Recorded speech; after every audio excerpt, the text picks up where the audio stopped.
So ఆయన బలగంతో మామూలు success ని కొట్టలేదు ఆ ఏజ్ లో.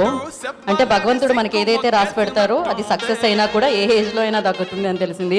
చాలా న్యాచురల్ గా కనిపిస్తారు బలగంలో. అండ్ బాపుగా మన ముందుకు వచ్చిన అక్కడ తాత, ఇక్కడ బాపు, తర్వాత మనవడు అన్నమాట. నమస్కారం, మాట్లాడండి బాపు. అనేక సంవత్సరాలుగా సినిమా రంగంలో, సినిమా పరిశ్రమలో కష్టపడుతున్నటువంటి పెద్దలు, విజయం సాధించినటువంటి వాళ్ళు, మాన్యులు ఇక్కడ చాలామంది ఉన్నారు. నేను కొత్తవాడిని. ఇప్పటివరకు 78 సినిమాలు అయిపోయాయి. అందులో కొత్తవాడిని నేను.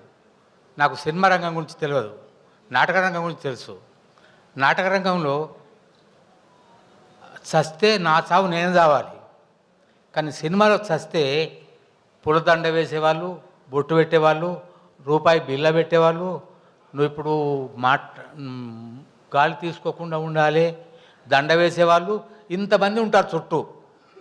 కానీ సినిమాలో చస్తే మనం ఇట్లా కళ్ళు మూసుకొని పడుకుంటే చాలు, నిన్ను చంపేవాళ్ళు చుట్టూ 40 మంది ఉంటారు. నాకు ఈ అనుభవం ఇచ్చింది.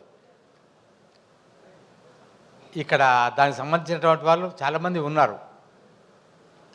మొట్టమొదటిది సినిమా కాదు, అది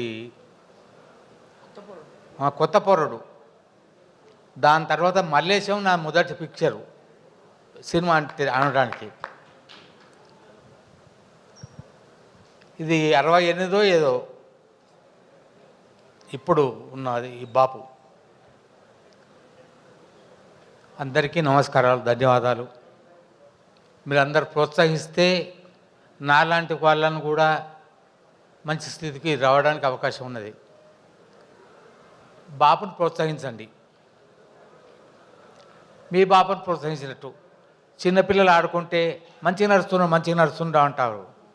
ఇప్పుడు నాకంటే ఎక్కువ కాలం ఈ భూమి మీద ఉండేవాళ్ళు మీరందరూ కూడా. నేను మీ అంతకాలం ఉండలేను, ఉండకపోయినా కూడా నన్ను నడిపించే బాధ్యత మీదే.